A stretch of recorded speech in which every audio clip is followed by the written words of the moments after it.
It's everywhere. It's in our vehicles and in our workplaces. It's in our homes and in our gardens. It would be hard to live without it.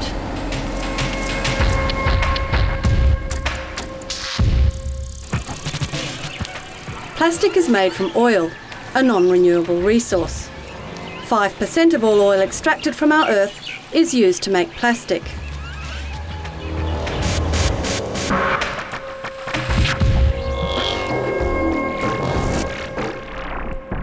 Yet we hardly recycle it. Old plastic is more often found lying around in our environment or disposed of in landfill.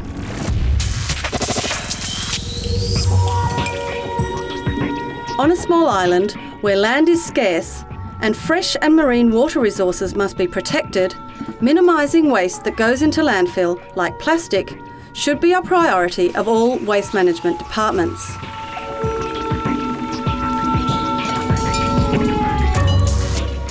The best way to keep plastic out of landfill is to recycle it, and almost all types of plastic are recyclable. By recycling plastic, we are saving around 80% of the virgin raw material that would otherwise have been used.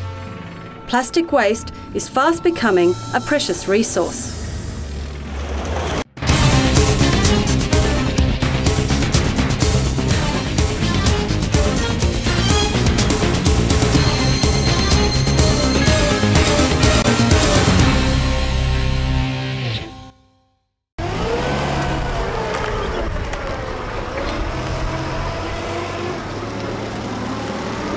We're at Sims Plastics here in Australia, where we collect a wide range of plastic from both industry and domestic households. Once that material is brought into our sorting yards, we'll determine what type of plastic it is and whether it's suitable to go into our manufacturing process, where we would reclaim the polymers from that material. Otherwise, we could then send it to export markets. To effectively recycle plastic on your island, you need to sort the plastic materials into various categories. This will maximise your return at exportation. To identify which category the plastic belongs to, you need to look for the recycling symbol somewhere on the plastic product. I have here with me a milk bottle, and if I look on the bottom of that milk bottle, I can see that there is a number 2 symbol on there. And if I refer back to the information, it will tell me that in fact it is made from HDPE.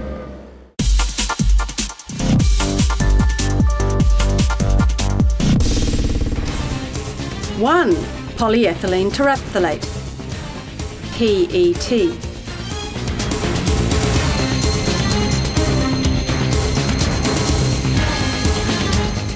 2. High-density polyethylene, HDPE.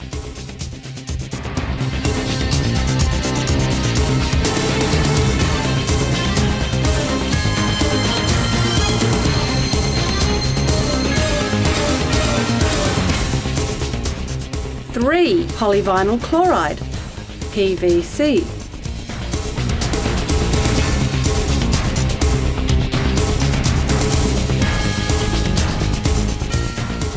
4. Low and linear low-density polyethylene, LDPE and LLDPE.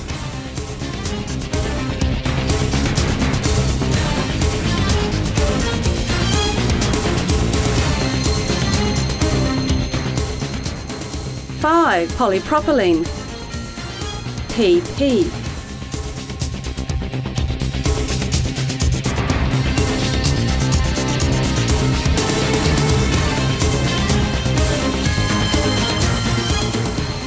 6. Polystyrene and expanded polystyrene, PS.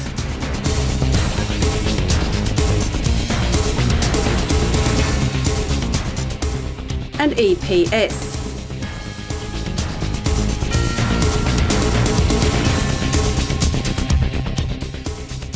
7. Other.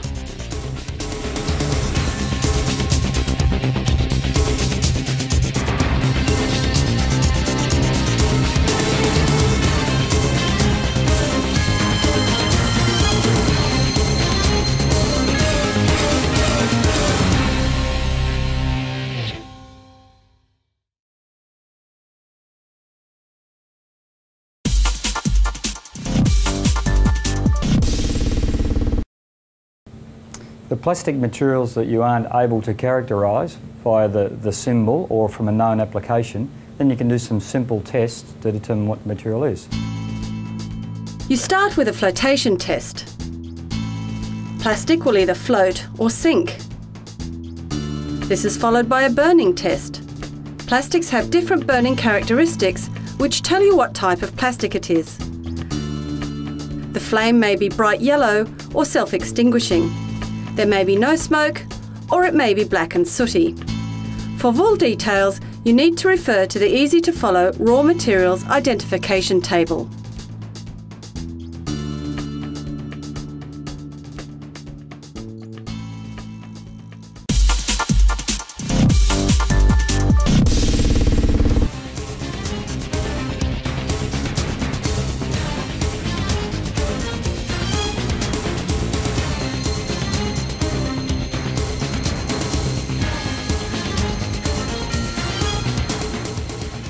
All plastic products can be recycled into another plastic product. But not usually back into the same product it once was, without adding more virgin material.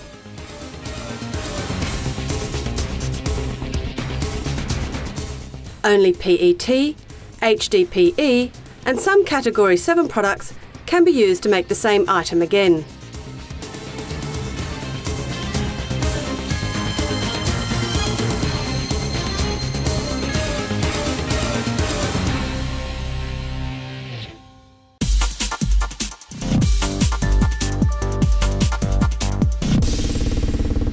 For a better understanding of plastic recycling, visit a plastic recycler. With a plastic identification card in hand, Samoa's Whawhatai Sagapoluteli visits Sims Plastic in Australia. Oh. But this is the one that I was talking about. Similar to your beer crates? Yeah. Okay, there we go. So this one here actually has a recycling symbol, number 2. That tells us that it's HDPE. So that makes it a lot easier for us to identify and know what application we can then put that material to. One of the main problems we have a lot of plastic from electronics, kind of computer casing, also automobile vehicles. Right. You know, the plastic in the front of the car. So you have a lot of that. There's a lot more plastics in cars. Yeah, that's now number 5. So this is a typical automotive bumper. You'll see that there's a metal bracket on the end there that needs to be removed. Some small clips and some small bolts on it. Some more substantial plates of metal there where the number plate, registration plate would be attached. So they need to be removed from it as well. In these smaller types of clips we want those removed. With this product, it will tell you on the inside usually what it's manufactured from. For the LDPE, there's a range of films that we would be able to collect. So typical packaging type of films, the pallet wrap or the stretch wrap that comes off, we can take that in for recycling. LDPE bags, these have been used to collect a range of just bottle waste. Plastic bags. Plastic bag is now a very nuisance item in the Pacific Island. And if we want to export this kind of things, that will be the challenge for us, is meeting the exportation cost. That's right. We are looking at ways how to export this kind in the Pacific Island, rather than disposing in the backyards. Yep. It takes another 200 years. That's right. So then it comes back to initially sorting the material to get your cleanest streams and your most valuable streams, and then once they're baled, to get the maximum density on those bales, so you're getting your best shipping weights in your containers. Oh, okay. So this is a good example of a mixed plastic. So this has all come out of the consumer stream, post-consumer stream, and this will be the lowest value material because it's all mixed. So this is all different types of materials. So you can see there's a milk carton. That's a number 2, HDPE. But it hasn't been sorted out of the stream. On its own, it's a very valuable stream. Mixed in here, it gets a very low price. You have lids off ice cream containers. Some of those are made from PP, some are made from LDPE. So again, it's all mixed in here. As you noted before, an ice cream container, It's got that whitening effect about it, so that usually indicates that it's polypropylene. Okay. And there would be other materials in here, maybe a high density polyethylene bottle, some PP bottles, polystyrene food containers would also get mixed into here. Some clear, either PET or PVC. But the more mixed it is, the lower the value of that material when you're trying to export that from Samoa. Whether you mix your baleable plastic together or you separate each plastic into their categories will depend on the volume of plastic generated by your island, available landfill, and the organisational, financial and policy system you put into place to drive sustainable waste management. For some small islands, mixed bales may be a preferred solution to landfill and environmental pollution. So there's no problem of us having a lot of this kind of material. Now in Samoa we have a lot of disposal material in the landfill. Right. So once we have such an arrangement with you, then I think we'll be able to organize in Samoa and coordinate a collection program.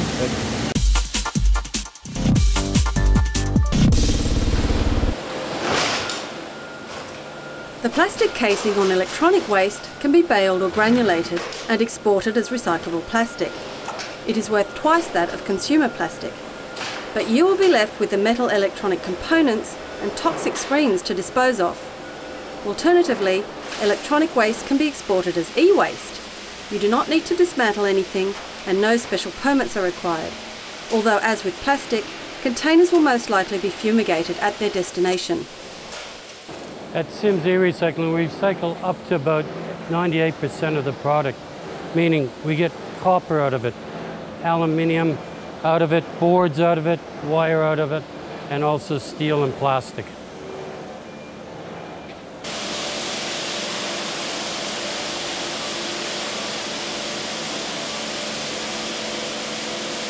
When you're exporting your e-waste from the islands, this is the way we'd like to see it come into Australia, with the stretch wrap around it.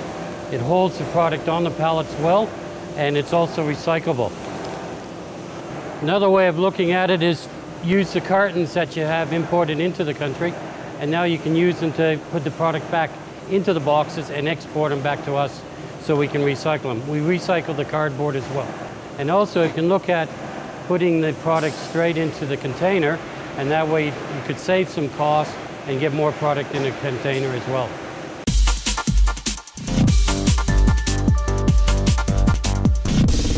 For bulky items such as these containers, it may be best to export those by filling them with other scrap material inside so that you utilise the space. Alternatively, you could cut them down by cutting the sides and ends off those and then folding them together and packing those into a container.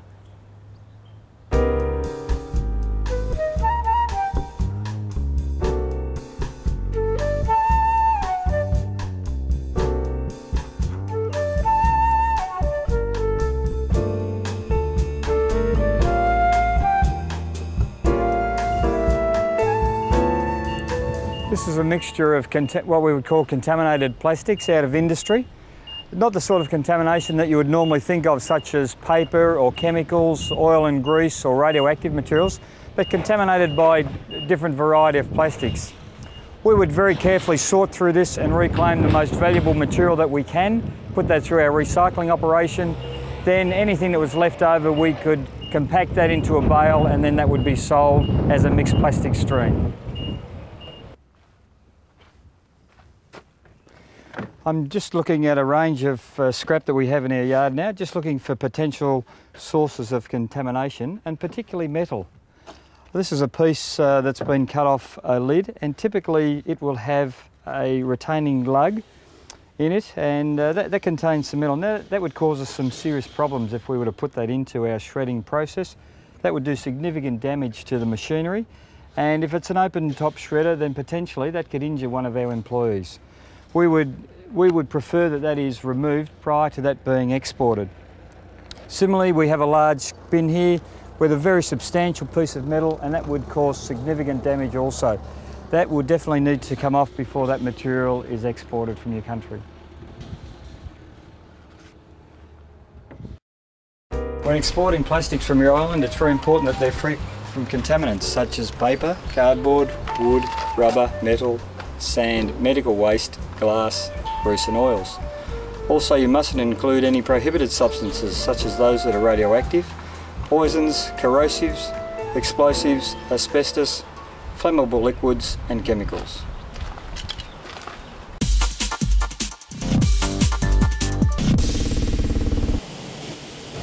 At Sims Plastics, the health and safety of all of our employees is extremely important to us. We would want to ensure that each employee goes home at the end of the day just the same way that they've come to work at the start of the day. Therefore, we must ensure that employees are wearing a high visibility vest like the one that I've got on so that they can be seen by mobile equipment in the factory. Also, we protect their fingers and toes. We provide work shoes and they must wear those with protective toe caps. Gloves would be provided where necessary to protect against cuts on their hands and fingers. If the factory area is noisy, then there must be hearing protection provided and worn by the employees. Also, if there is any danger of contaminants in their eyes, then we would provide safety glasses, just like the pair that I have, and they must be worn at all times in those factory areas.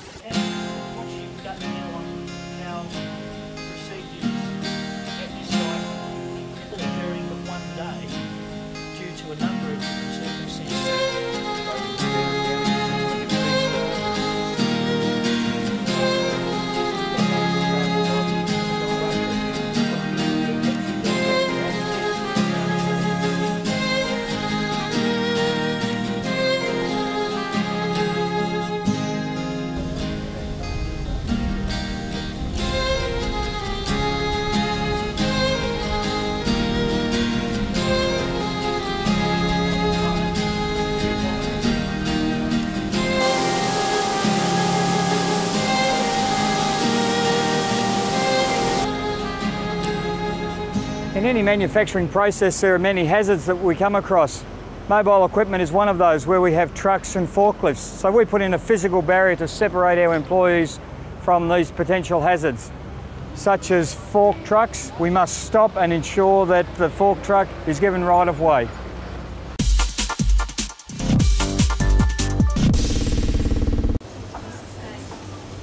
Minimisation is an important component of any sustainable waste management system.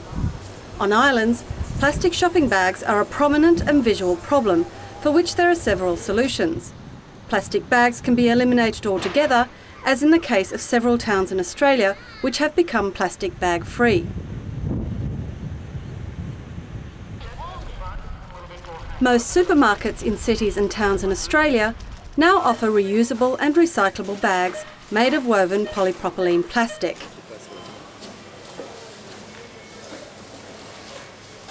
One thing is certain, as long as plastic bags are free, customers will continue to use them. If customers have to pay for their bags or are given other options, they are more likely to use alternatives to carry their goods.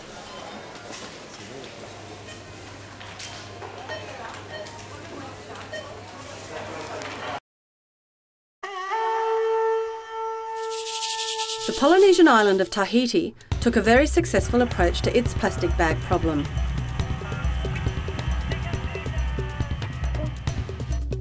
With the cooperation of importers and suppliers, they replaced the normal plastic shopping bag with tough, reusable and recyclable plastic bags.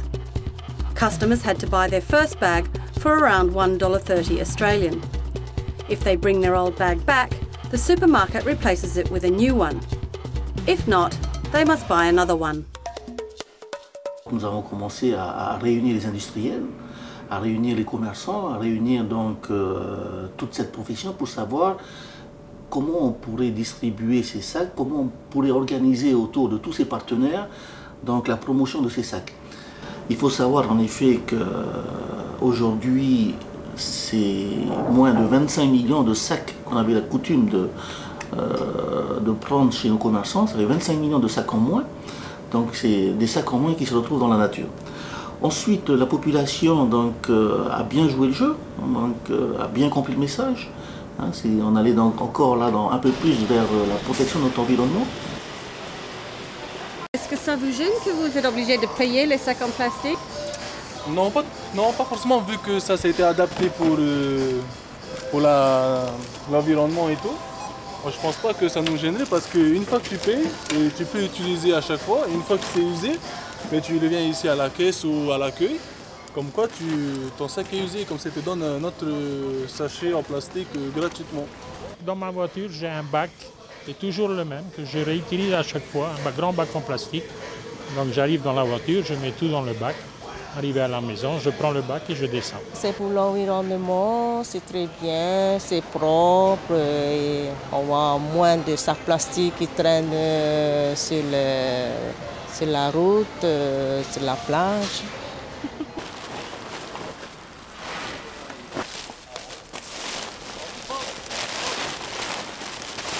Tahiti could bale and export its bags for recycling, but at the moment they're being trialled by local industrialists as raw material to make plastic garbage bags.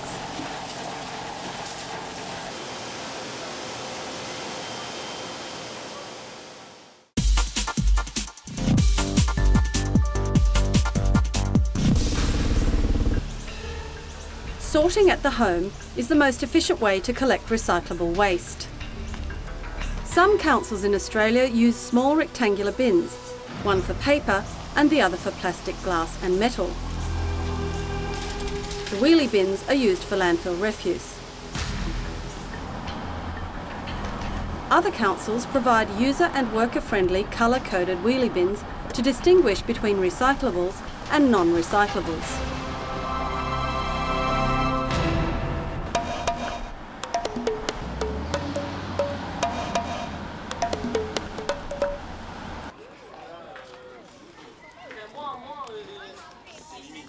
Tahiti uses the colour code system too.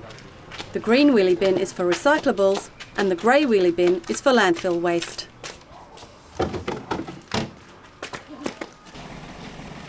To help people get into the habit of sorting their recyclables properly, some Tahitian councils use inspectors to check the bin contents. The inspectors are trained by the Polynesian Environment Company.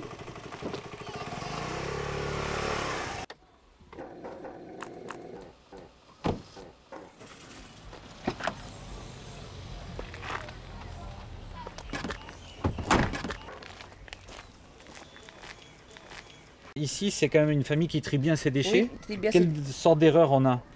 Sac de plastique. D'accord. Et ça, souvent, par contre, c'est bien. Oui, ça, c'est un bon déchet. Un bon déchet et puis le carton aussi. D'accord. On a fait un journal qui est distribué gratuitement, qu'on va te donner.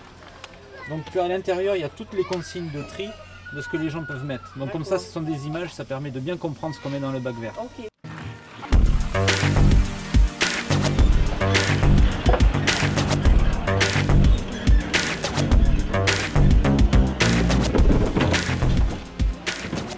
The most commonly recycled consumer plastic is PET bottles, but much more can be recycled. You need to put a collection system in place, educate the public, and acquire the right processing equipment.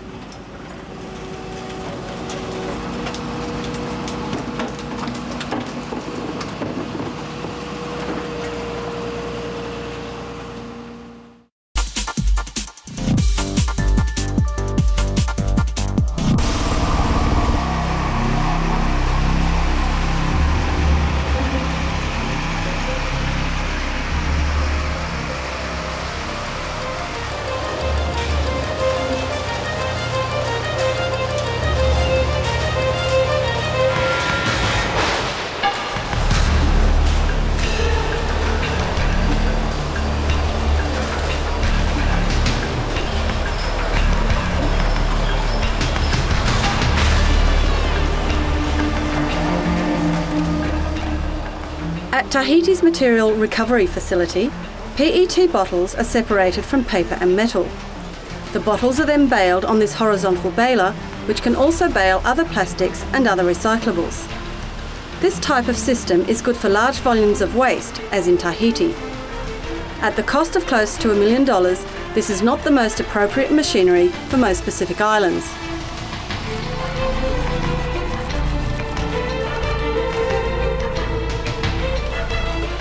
However, there is other equipment available in the market which is appropriate, much cheaper, less energy consuming, and which produce export quality bales.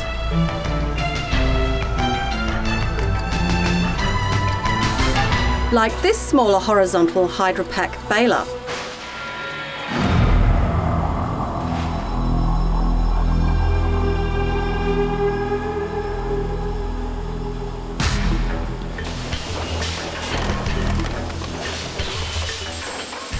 Or this vertical Brahmadan baler. The Brahmadan can be shipped to your island in a container. It meets the electricity supply available on small islands and produces export quality bales of various plastics, paper and cardboard, and cans.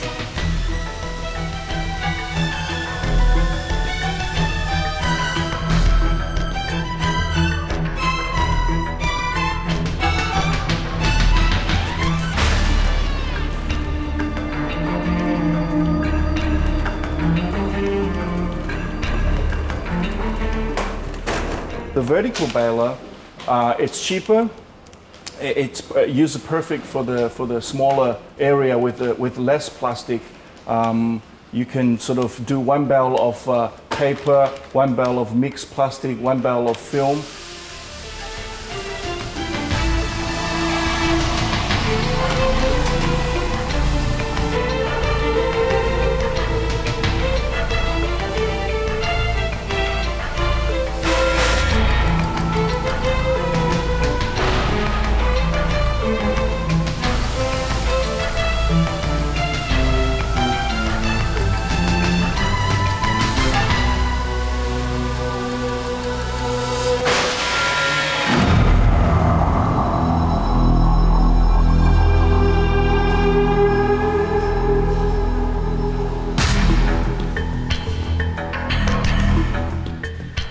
Complementing your smaller horizontal or vertical baler would be a small granulator for harder plastics like PET and acrylic. You must granulate only the one plastic type at a time, or your export will be worthless. Granulators come in various sizes. This machine is a 10 horsepower small granulator.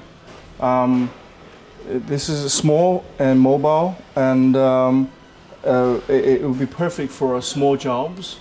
It's a lot of a lot of companies with not so much production in terms of plastic scrap uses this type of machine, and I think it's perfect for small islands. Even polystyrene can be melted into exportable lumps.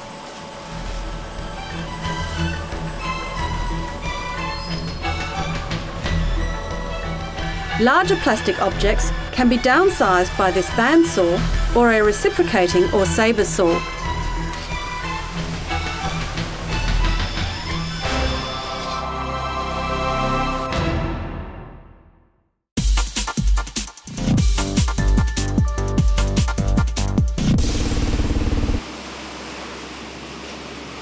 Now that you have a system in place, you can either stock your plastic until you have an exportable volume, or you can export straight away.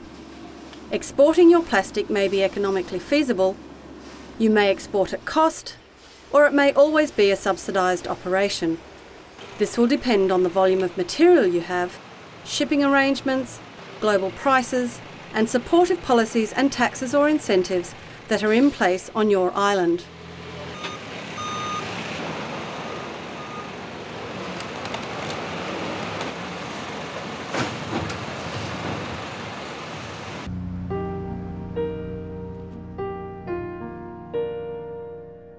The importance is to dispose of the large volumes of plastic you import every year in a manner that sustains your natural environment for future generations.